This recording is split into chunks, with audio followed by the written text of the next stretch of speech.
Get rich fast with csgofast.com.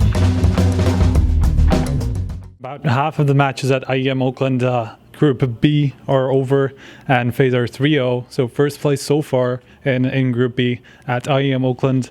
3 victories so far, but I first want to go back to the whole change, to the whole process of you coming back into the team. Basically, did you know when you were cut the first time, or when you were benched, that there was a chance for you to come back so soon after that? Actually, yeah. They told me instantly when they benched me, they wanted to do like a real sport. So when you're on the bench, you're not totally out. So you might be coming back. And what happened is, like, they had some problem with JCam, I guess, and he was a bit tired of the game in the same time, or bored to play with the same people. I don't actually know. And then they just called me 2 days before I buy power to start practicing again. I say yeah, I had to anyway, and I like playing with those people now that we're having game leader. So yeah, actually I know it. All right, then now, how did that affect your confidence? I'm sure that it has to have some sort of an effect. We're gonna say not really. I was just more hungry to play. So for example, when I got benched, I probably played 10 hours a day, mainly FPL, but I just played a lot and see if that was my maximum level that I was playing at.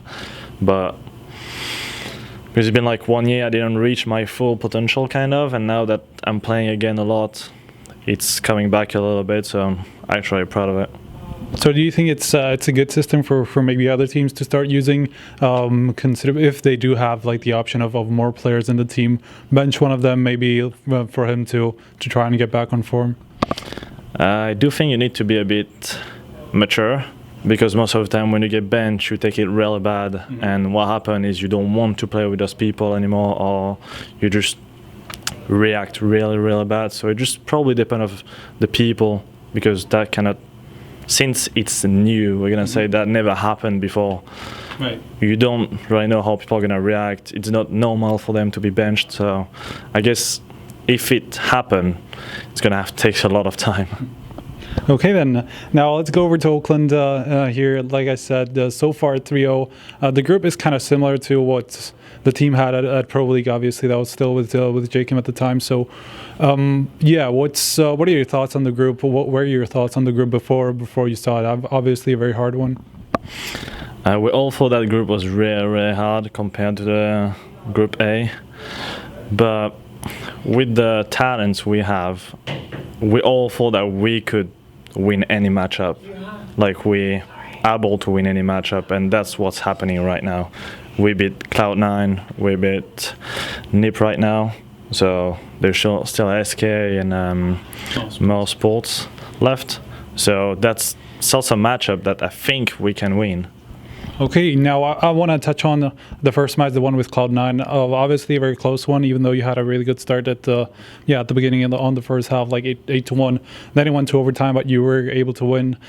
I asked the same thing to Stewie, whom I interviewed before you, and I asked him about the matchup with you and Cloud9, because over the past couple of weeks, or about a month, you played a few really close games. I know you haven't been part of some of them, but still, do you think it's just the styles of the teams that just match up very well? I don't know. It's a bit weird when we play Cloud9. Like, we don't actually know how to play it. So when we actually play against Cloud9, it's more on the feeling. We just play on the feeling what we're gonna do now. Like, we can see that there is like a gap here, we're gonna execute on this gap, and we actually play only like this against Cloud9 because we don't know what they're doing. It's really hard to counter them. So it's just reactive, basically. Yeah, that's it. They're just what like the player's gonna think, what they think is gonna be good to do that round, and then we just apply it and do it. Okay, then again, these are kind of questions that I'm not sure if you'll be able to answer because you haven't played some of the matches before. But yeah, the last time this encounter happened was actually on Overpass as well, and that was at Pro League. And there, FaZe lost 7-16 or something like that. Pretty big scoreline on Overpass. This time you were able to win pretty cleanly. So did you notice anything from Kerrigan or from the team that was kind of adjusting to what happened before? I actually don't know. I didn't watch any match when I was benched. I didn't watch any match. I just focus on my thing, my individual plays. And I don't know, we just play and did what we like to do. Okay. You have, like you said, you have SK and Mousesports left in the group. Yeah, what do you expect from both of them? We already know what map we're going to play against both teams. And SK, it's been a long time I didn't play against them, and every time I play against them I got crushed. So I don't know what really to expect. Like, I don't think they are in really good form right now. Like, as we can see, they drop him up against Eric. Mm-hmm. That shouldn't happen if you are SK, for example. So I don't know, I feel like we can do it, but if we do it, it's gonna be really hard, and we're gonna need to be at like having our A game against them. And Mousesports, we play against them like frequently. They beat them, we beat us, so anything is possible. All right, so let's talk about Kerrigan. You already mentioned that this was kind of the first time that you had a real in-game leader. Well, not the first time, but for the first time in a very long time. How much has he changed in the team since you've been with the team for quite a while now? How much has changed in terms of roles and in terms of positions? The thing is, what happened is when Kerrigan came in the team, he's able to take more decisions. That's what we needed before, because we have players who don't really take decision, or they really hesitate when they take some, so they're not doing it at 100%. So Kerrigan is more here, and he's helping to take decision. He do the strats, he's in-game leader, and then he just like, it's more organized, if we can say. We have more like a team now than before. Before that was just on the feeling, and if we feel something, we do it. Now it's more organized. All right.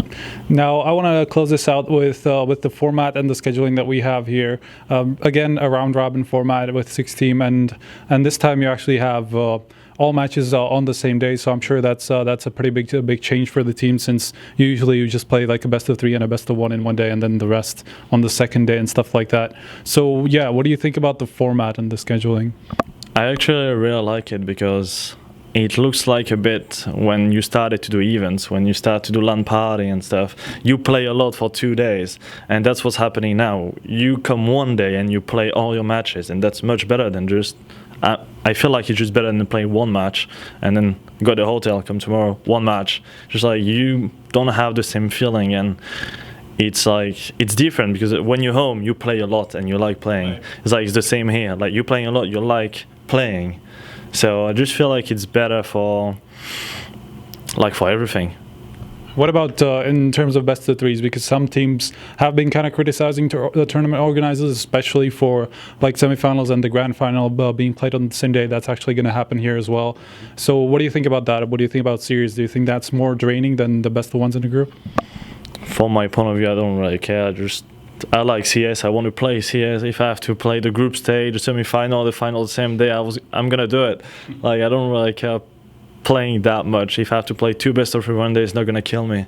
The hardcore gamer. All right, thank you very much. Any last words, shout outs or anything? Shout out to like FaZe Clan, to like support us and to bring me back in. Okay then, shout outs to FaZe. We're going to come back with more interviews from Group B because we have still about a half of the matches left.